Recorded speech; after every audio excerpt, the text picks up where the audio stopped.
పడతారు తప్ప ఉపయోగం ఏమీ లేదు. ఉత్తుత్తి మాటలతో ఉపయోగం లేదు. ఇప్పటికే ₹1,00,00,000 ఇచ్చాను అని ఘనంగా చెప్పుకున్నటువంటి వేల కోట్ల అధిపతి అయినటువంటి జగన్మోహన్ రెడ్డి ఆ ₹1,00,00,000 ఎక్కడిచ్చాడో, ఎవరికి ఇచ్చాడో, ఏం చేశాడో కూడా తెలియదు. అది కూడా పార్టీ ఫండ్ నుంచి.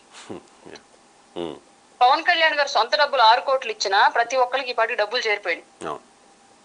కానీ జగన్మోహన్ రెడ్డి ఇచ్చిన ₹1,00,00,000 ఇంకా గాలిలో ఎగురుతున్నాయి, ఇంకా కిందకి దిగల.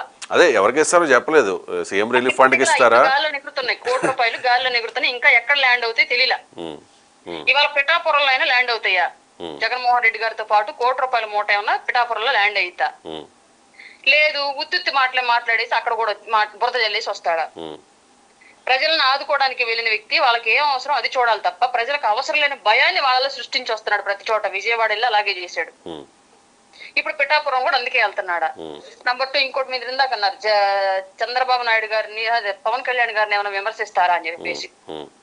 గతంలో విమర్శించినందుకు ఆయన వేసిన ఎత్తుకి చిత్తైపోయి గొక్కెట్టేడుతో ప్రెస్ ముందు చేర్చాడు. సీఎం స్థాయి నుంచి నడి రోడ్లోకి వచ్చి విపక్షంగా మిగిలిపోయి, ప్రతిపక్షం కూడా లేకుండా. ఆయనకి గనక కనువిప్పు కలిగి ఉంటే, అతను ఓటమి కారణాలు తెలుసుకోగలిగి ఉంటే, జ్ఞానోదయం అయినటువంటి రాజకీయ నాయకుడిగా పరిణతి కనుక చెంది ఉంటే ఇవాళ ఒక్క మాట కూడా పవన్ కళ్యాణ్ గారిని నోరెత్తి మాట్లాడు నాకు తెలిసినంత వరకు.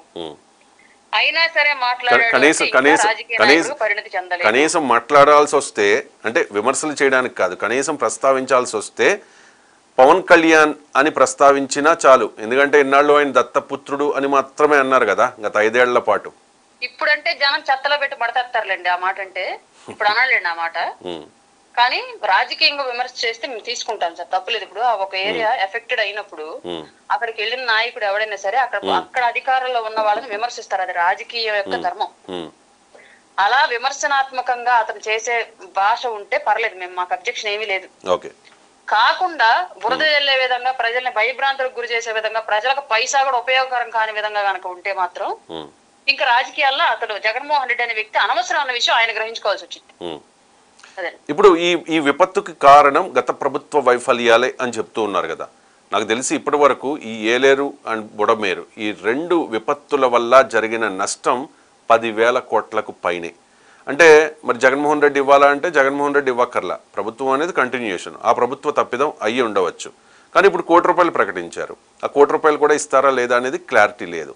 మీరు అంటే ఏం డిమాండ్ చేస్తూ ఉన్నారు జగన్మోహన్ రెడ్డిని? సార్ మేము జగన్మోహన్ రెడ్డిని డిమాండ్ ఏమి చేయట్లేదు సార్. ఇంతకు ముందు అతను ముఖ్యమంత్రి అయ్యాడు అంటే ఈ రాష్ట్ర ప్రజలు పెట్టిన భిక్ష.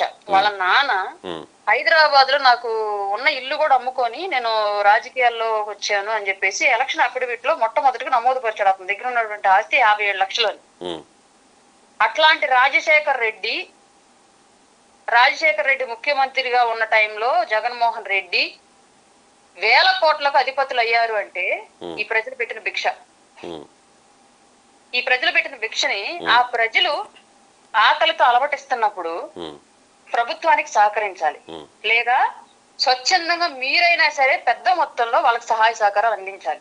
రైట్. చిన్న చిన్న పిల్లలు వాళ్ళ కిటీ బ్యాంక్ లో ఉన్న డబ్బులు ఇస్తూ ఉన్నారండి. చాలా మంది ఎంప్లాయీస్ ఒక రోజు జీతం ఇస్తూ ఉన్నారు, డొనేట్ చేస్తూ ఉన్నారు. సార్ ఎవరి దాకా ఎందుకు సార్, అతి సామాన్యురాల్ని, బిలో మిడిల్ క్లాస్, పావర్టీ దగ్గరగా ఉన్న వ్యక్తిని నేనే నిత్యావసరాలు పంచడానికి వెళ్తే ₹1,00,000 ఖర్చు అయినాయి సార్. అప్పు చేసి మరి తీసుకెళ్ళాను, నేను ఏదో ఒకటి చెయ్యాలి వాళ్ళకి అని. అట్లాంటి నేనే అంతదా వెళ్తే నాకు పవన్ కళ్యాణ్ గారి పిలుపు మేరకు అప్పు చేసి మరి వెళ్ళి సహాయం చేసి వస్తే 1,000 కోట్లు ఉన్నాయి, నువ్వెంత చేయాలి సార్? నీ వెనకాల పవన్ కళ్యాణ్ చంద్రబాబు నాయుడు గారిని అసెంబ్లీలో సవాల్ చేశాడు సార్, ఒకసారి గుర్తుందో లేదా మీకు? మాకు గుర్తుంది. ఇంకా